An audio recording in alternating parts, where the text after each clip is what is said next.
प्रिय विद्यार्थियों नमस्कार। मेरा नाम प्रीतम सिंह शेखावत है। आप इस कक्षा को हिंदी विद प्रीतम सिंह शेखावत पर देख रहे हैं। आरपीएससी द्वारा आयोजित वरिष्ठ अध्यापक और स्कूल व्याख्याता हिंदी के पाठ्यक्रम को हम इन दिनों तैयार कर रहे हैं। हम लोगों ने हिंदी साहित्य के इतिहास में भक्तिकाल की सूफी काव्यधारा को पढ़ा है। वीडियो चैनल पर मौजूद है। अगर आप अभ्यास प्रश्न पर सीधे आए हैं तो पहले आप वीडियो देख लें।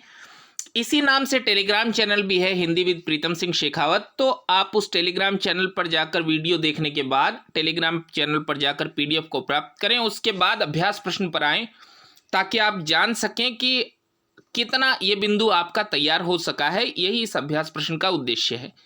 देखिए प्रश्न, पहला प्रश्न, सूफी काव्यधारा के 4 मुकामों में शामिल नहीं है। 4 मुकाम या 4 पड़ाव, मंजिल में 4 माइलस्टोन, 4 पड़ाव सूफी काव्यधारा के 4 मुकामों में शामिल नहीं है। शरीयत, इल्हाम, तारिकत या हकीकत, 4 विकल्प हैं। तो हम लोगों ने जहां कक्षा की है सूफी साधना के 4 मुकामों के बारे में बात की है। 4 में से शामिल नहीं है इल्हाम। सूफी साधना के 4 मुकाम है शरीयत, तारिकत, मारिफत और हकीकत। ये 4 मुकाम, 4 पड़ाव सूफी साधना में आते हैं। अगला प्रश्न, सूफी प्रेमाख्यानक परंपरा का प्रथम ग्रंथ आचार्य रामचंद्र शुक्ल ने किसे माना है? आचार्य रामचंद्र शुक्ल किस ग्रंथ को प्रथम ग्रंथ मानते हैं? विकल्प है मृगावती, सत्यवती कथा, मधुमालती और हंसावली। आचार्य रामचंद्र शुक्ल ने मृगावती को सूफी परंपरा की प्रथम पुस्तक माना है। तो मृगावती के बारे में कुछ बातचीत कि कुतुबन उसके लेखक हैं। पहली बात देखिए, आप लोगों को लेखक और पुस्तक का इतना अच्छा तालमेल बनाना है कि मृगावती के साथ आपको कुतुबन का नाम याद आए। तो कुतुबन का जो मृगावती का समय है, आचार्य रामचंद्र शुक्ल ने तो 1501 दिया है, डॉक्टर नगेंद्र ने 1503 दिया है। ठीक है, देखना शुरू करिए। अगला प्रश्न, चंदायन एक बहुत प्रसिद्ध रचना है। जैसा कि मैंने कहा, रचना के साथ आपको लेखक का नाम याद आना चाहिए। स्मरण करिए कौन है लेखक? मुल्ला दाऊद। चंदायन के जो लेखक हैं उनका नाम है मुल्ला दाऊद। बहुत प्रसिद्ध रचना है। चंदायन की प्रसिद्धि अन्य किस नाम से है? चंदायन तो उसका नाम है ही, अन्य किस नाम से वो जानी जाती है? हमने कक्षा में भी इस बिंदु पर बात की है। विकल्प है लोरकहा, मृगावती, कथा कमलावती और ज्ञानदीप। ठीक विकल्प होगा लोरकहा। तो मुल्ला दाऊद ने जो चंदायन लिखी है, नायिका का नाम तो चंदा है, उसके नाम पर ही इसको चंदायन कहा जाता है। जो नायक है उसका नाम है लोरिक। नायक का नाम लोरिक है, इसलिए इसे लोर कहा या लोर कथा भी कहा जाता है। अगला प्रश्न देखिए, मलिक मोहम्मद जायसी की रचना आखिरी कलाम में वर्ण विषय क्या है? आखिरी कलाम में वर्ण विषय क्या है? किस चीज का वर्णन है मलिक मोहम्मद जायसी की रचना आखिरी कलाम में? तो कक्षा में हमने इस पर बात की है, इसलिए अभ्यासार्थ प्रश्न पूछ रहा हूं। विकल्प है वृद्धावस्था, संन्यास, कयामत या हाल। ठीक उत्तर होगा कयामत। कयामत इसका अर्थ आप समझिए प्रलय। इस्लामिक मान्यताओं के अनुसार जब तक प्रलय नहीं होगी मरने वाले लोग प्रतीक्षा में रहेंगे और प्रलय के दिन उनके पाप पुण्यों का हिसाब होता है। इसे कयामत, रोजे कयामत, सृष्टि के प्रलय का दिन कहा जाता है। अगला प्रश्न देखिए, मलिक मोहम्मद जायसी की पद्मावत में किस शाह वक्त की प्रशंसा है? आप लोग जानते हैं सूफी कविता में मसनवी शैली है, मसनवी का एक रिवाज है, मसनवी शैली का एक रिवाज है। क्या? शाह वक्त की प्रशंसा। शाह वक्त यानी तत्कालीन राजा, उस समय जो भी राजा है उसकी प्रशंसा मसनवी में की जाती है। तो मलिक मोहम्मद जायसी की पद्मावत में किस शाह वक्त की प्रशंसा है? विकल्प है हुमायूं, बाबर, शेर शाह और सिकंदर लोदी। तो ठीक उत्तर होगा शेर शाह सूरी। शेर शाह सूरी की प्रशंसा मलिक मोहम्मद जायसी के पद्मावत में है। देखिए, ये प्रश्न को थोड़ा बदला जा सकता है। अगर पेपर सेटर ने ओरिजिनल पंक्ति उठा ली, लिखा शेर शाह दिल्ली सुल्तानू, किसकी पंक्ति है? तो आप सोचेंगे ऐसे कौन कौन सी पंक्ति हम याद करते घूमे भाई। ये ठीक प्रश्न होगा, अच्छा प्रश्न होगा। शेरशाह दिल्ली सुल्तानू किसकी पंक्ति है? तो ये पंक्ति आप पहचानिए, जायसी की पंक्ति है। और उससे आपको पता चलना चाहिए कि पद्मावत में जो शाही वक्त है वो शेरशाह सूरी है। अगला प्रश्न देखिए, सूफी काव्यों के विषय में असत्य है। मैं बार बार इस बात पर बल दे रहा हूं, सूचनाएं जो भी दे रहा हूं वो अवधारणा की शक्ल में दे रहा हूं कि अवधारणाओं पर प्रश्न पीएससी पूछती है और पूछेगी। सूफी काव्यों के विषय में असत्य क्या है? पहला, सूफी काव्य सर्गों में विभक्त होता है। दूसरा, सूफी काव्यों में वर्णनाधिक्य है। वर्णनाधिक्य का मतलब समझिए, बहुत सारा वर्णन। बहुत सारा वर्णन कैसे? बहुत सारा वर्णन इसको समझिए कि पद्मावत में जब राजा रत्नसेन भोजन के लिए बैठता है तो भोजन किस किस प्रकार का है उसकी एक लंबी सूची दी है। अगर वो घुड़साल में जाता है तो घोड़े किस किस प्रकार के हैं, लंबी सूची दी है। अगर पुष्पशाला में जाता है, बगीचे में, तो पुष्प किस किस प्रकार के हैं, इसका लंबा वर्णन उन्होंने किया है। तो वर्णन का आधिक्य सूफी कविताओं में है। अगला प्रश्न, अगला बिंदु, सूफी काव्यों का स्वर धर्म निरपेक्ष है, यानी वो धर्मांध नहीं है, धर्म निरपेक्ष है, ठीक कथन है। मलिक मोहम्मद जायसी की पद्मावत आप पढ़ेंगे तो नागमती के वियोग वर्णन में दीपावली, होली इत्यादि का वर्णन है। राजा रत्नसेन की सहायता करने के लिए महादेव, हनुमान जी इत्यादि इत्यादि आते हैं। तो बड़े धर्मनिरपेक्ष किस्म की कविता है सूफी कविता। और अगला कि अधिकांश सूफी काव्य कड़वक शैली में लिखे गए हैं। अब देखिए, नए विद्यार्थियों के लिए नया शब्द है कड़वक शैली। कड़वक शैली क्या होती है? चौपाई लिखी जाए, फिर दोहा लिखा जाए, दोहा लिखा जाए या सोरठा लिखा जाए, कवित्त लिखा जाए, इसको कहते हैं गत्ता देना। भाई ये आप लोगों के लिए थोड़ी अधिक बारीक बात हो जाएगी, पर चौपाई, दोहा इत्यादि इत्यादि छंदों का इस्तेमाल करके एक बड़ा प्रसंग स्पष्ट किया जाए, इस शैली को कड़वक शैली कहते हैं। अपभ्रंश से आई है, अपभ्रंश से आई है। और महाकवि तुलसीदास का जीवन काल क्या है? 1532। जायसी ने पद्मावत कब लिखी है? 1540। तो तुलसीदास जब बच्चे ही रहे हैं, जब बच्चे ही रहे हैं तब उन्होंने कड़वक शैली का प्रयोग किया है। तुलसी के साथ यह शैली लोकप्रियता के चरम पर पहुंची है, इसमें शक नहीं है। लेकिन सूफी काव्यों में कड़वक शैली का प्रयोग पहले से हो रहा है और उनसे भी पहले अपभ्रंश कविताओं में कड़वक का प्रयोग हो रहा है। तो ठीक कथन नहीं है। असत्य कथन कौन सा है कि सूफी काव्य सर्गों में विभक्त होता है? असत्य कथन है वो सर्गों में विभक्त नहीं होता है। सूफी कविताएं सर्गों में विभक्त नहीं होती हैं। भारतीय महाकाव्य सर्गों में बंटा होता है, लेकिन यहाँ एक दिलचस्प बात, सर्गों में बंटा नहीं होता पर खंडों में बंटा होता है। इन शब्दों को याद रखिएगा आप लोग, शब्दों में नहीं होता, खंडों में होता है। तो नागमती वियोग खंड इस नाम से पद्मावत में एक खंड है, समझ रहे हैं? राजा वियोग खंड इस नाम से एक खंड है, लेकिन कोई सर्ग नहीं है, सर्गों में विभक्त नहीं होता, खंडों में विभक्त होता है। अगला देखिए, ये पंक्ति, इस पर हमने कक्षा में भी बात की है। सन 957 आहा कथा आरंभ बैन कवि कहा, यह सन 957 है। सन 927 आहा,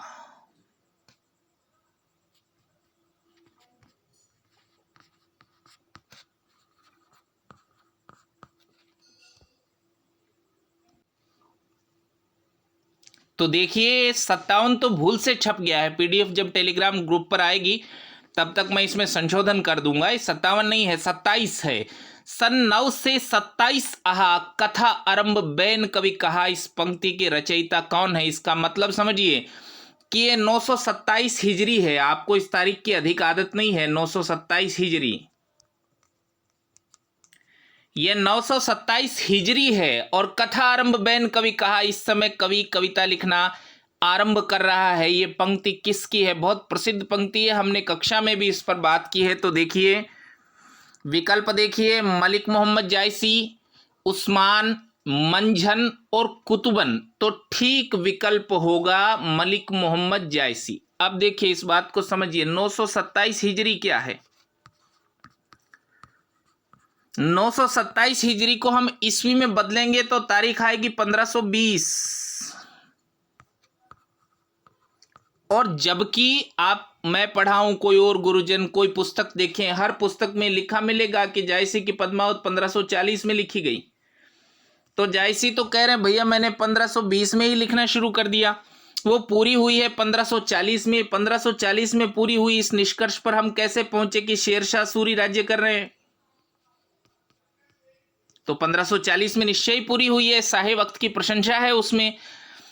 आचार्य रामचंद्र शुक्ल ने लिखा है कि कुछ पद तो 1520 में ही बना लिए होंगे, लेकिन पूरा होते होते 1540 हो गया है। ठीक है, तो इसको ध्यान रखिएगा, ये बहुत महत्वपूर्ण ऐतिहासिक एविडेंस है मलिक मोहम्मद जायसी की पद्मावत के बारे में। अगला देखिए, औ मैं जान कवित अस्किन्हा मकु यह रहे जगत में चिन्हा। ओ मैं जान कवित अस्किना, जब हम काव्य प्रयोजन पढ़ेंगे तब भी मैं इस पंक्ति को फिर पढ़ाऊंगा आपको। ओ मैं जान कविता अस्किन्हा, इसका मतलब समझिए, मैंने एक कविता किस लिए की है? मकु रही यह रहे जगत में चिन्हा, संसार में पहचान दिलवाए मुझे, ये लोग जाने मुझे, संसार में पहचान के लिए कविता लिख रहा हूं। ऐसा किसने कहा है? ओ मैं जानी कविता स्किन्हा मकु यह रहे जगत में चिन्हा, संसार में मुझे पहचान दिलाए, ये किसने कहा है? विकल्प देखिए, उस्मान, मंझन, जायसी और कुतुबन। तो ठीक विकल्प है जायसी। बहुत प्रसिद्ध पंक्ति है भैया ये जायसी की। देखिए, केवल प्रसिद्ध पंक्तियां, केवल प्रसिद्ध कथन और महत्वपूर्ण अवधारणाएं ही मैं आप तक पहुंचाता हूं, उनको कोई कट नहीं लगाए, सोचे कि ये नहीं आने वाला है, इस तरह कुछ मत करिएगा आप लोग। देखिए, इससे अधिक आगे कर सकें तो बहुत अच्छा है, पर कम से कम इतना तो करके जाइए।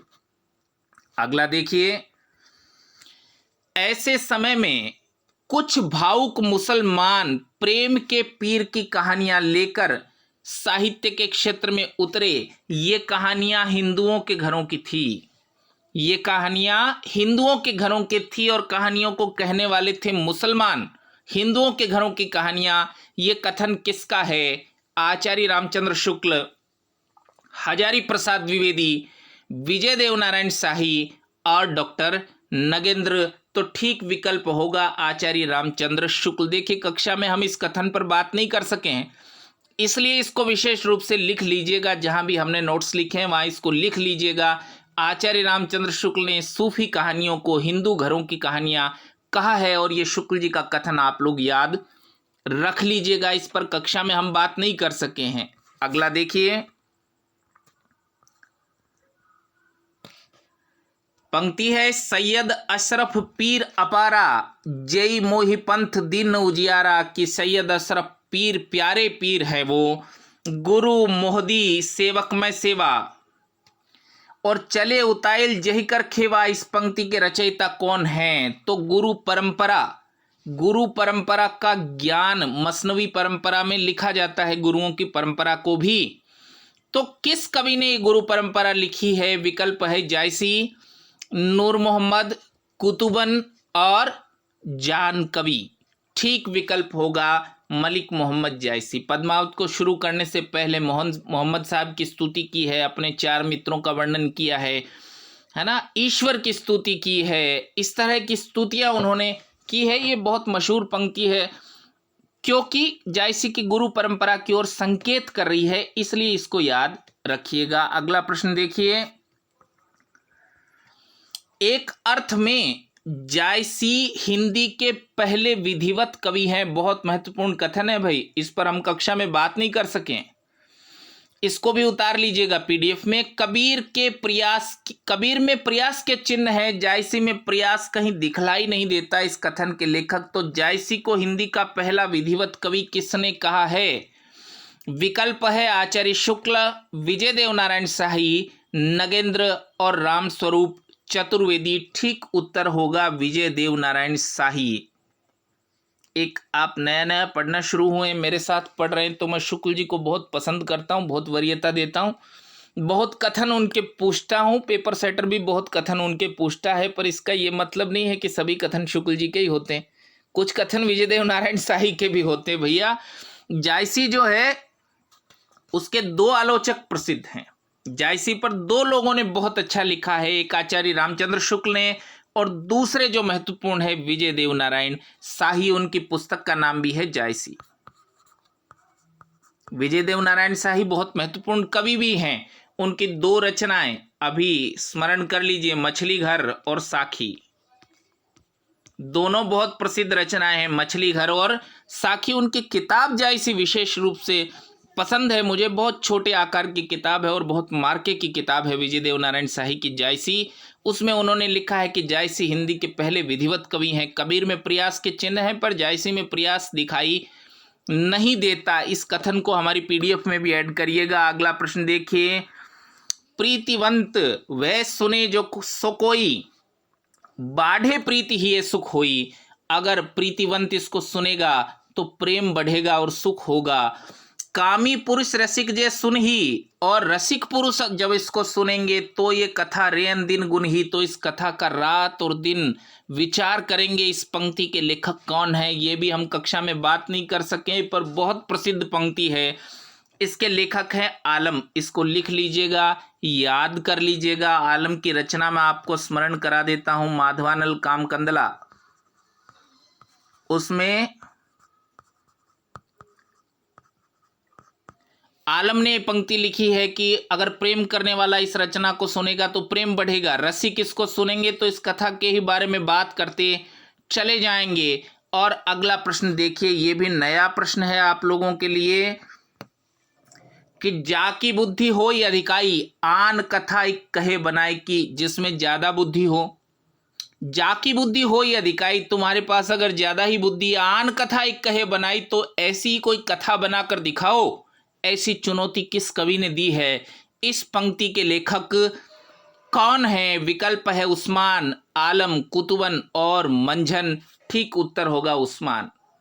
उस्मान ने अपनी चित्रावली के विषय में पंक्ति लिखी है। डॉक्टर नगेंद्र ने अपने इतिहास में उद्धृत की है। भैया नगेंद्र ने जो जो इतिहास में उद्धृत किया होता है वो पेपर सेटर पेपर में पूछता है।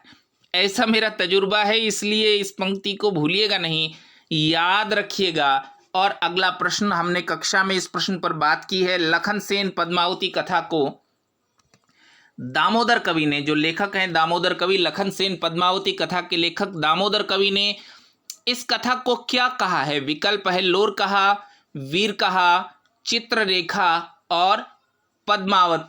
ठीक विकल्प होगा चित्ररेखा, वीर कहा। ठीक विकल्प होगा वीर कहा। दामोदर कवि ने लखन सेन पद्मावती कथा को वीर कहा है।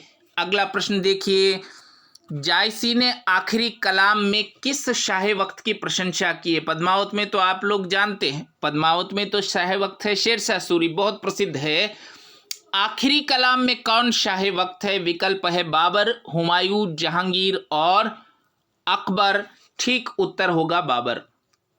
जब वो आखिरी कलाम लिख रहे हैं तो भारत में राजा की स्थिति में है बाबर, इसलिए उसकी प्रशंसा की है। और अगला प्रश्न बहुत महत्वपूर्ण, बहुत परीक्षाओं में पूछा गया प्रश्न, जायसी ने नागमती के वियोग वर्णन के लिए 12 मासा। देखिए मैंने एक दिन कक्षा में पूछा था कि वियोग के लिए तो 12 मासा होता है, कुछ विद्यार्थियों ने उत्तर दिया भी है ना। मुझे बहुत अच्छा लगता है जब आप लोग कुछ उत्तर देते हैं, कुछ बताते हैं। षड ऋतु संयोग के लिए, संयोग का छोटा वर्णन होता है भैया, 6 ही ऋतु का वर्णन होता है। वियोग को अधिक लंबा दिखाने के लिए, अधिक कष्टप्रद दिखाने के लिए 12 मासा, 12 ऋतुओं का वर्णन होता है, जबकि वियोग में 6 ही ऋतुओं का वर्णन होता है। तो जायसी ने नागमती वियोग वर्णन के लिए 12 मासा का आरंभ किस मास से किया है? विकल्प है चैत्र, फाल्गुन, माघ और आषाढ़। ठीक विकल्प होगा आषाढ़। ये जो पंक्ति मैं कह रहा हूं मूल पंक्ति जायसी की लिख लीजिए, कभी कभी पंक्तियां भी पूछ ली जाती है। चढ़ा आषाढ़ गगन घन गाजा, गगन घन गाजा। आषाढ़ कवियों को बहुत पसंद रहा है, आषाढ़ कवियों को बहुत पसंद रहा है। कालिदास ने जो मेघदूत लिखा है खंड काव्य, वो भी आषाढ़ से शुरू होता है। आषाढ़स्य प्रथम दिवसे, वो आषाढ़ का पहला दिन था। और हिंदी में एक बहुत प्रसिद्ध नाटक भी है आषाढ़ का एक दिन। आषाढ़ का एक दिन मोहन राकेश जी ने लिखा है कालिदास के जीवन पर ही है। आषाढ़ का एक दिन, देखिए कालिदास को पसंद है आषाढ़। आषाढ़स्य प्रथम दिवसे मोहन राकेश ने कालिदास के जीवन को लेकर ये जो नाटक लिखा है इसका शीर्षक है आषाढ़ का एक दिन। जायसी ने नागमती का विरह वर्णन आषाढ़ से शुरू किया है। अनुराग बांसुरी, अनुराग बांसुरी में छंद क्या है? चौपाई, सवैया, कवित्त या बरवे? मुझे वर्षों वर्ष पढ़ते हुए हो गए, बहुत कम सूचनाएं मुझे चौंकाती हैं, कम सूचनाएं मुझे चौंकाती है। कक्षा 11-12 की किताब जो है वो आप लोगों को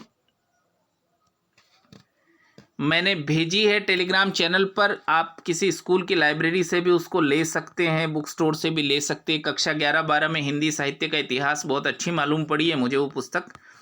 उस पुस्तक को पढ़ते हुए मुझे सूचना मिली और एकदम नई नई सूचना है मेरे लिए, इसलिए आप लोगों को पहुंचा रहा हूं कि अनुराग बांसुरी में छंद क्या है। अनुराग बांसुरी में छंद है बरवे। बरवे छंद में लिखी गई है अनुराग बांसुरी। अगला प्रश्न, आचार्य हजारी प्रसाद द्विवेदी ने सूफी परंपरा का प्रथम ग्रंथ किसे माना है?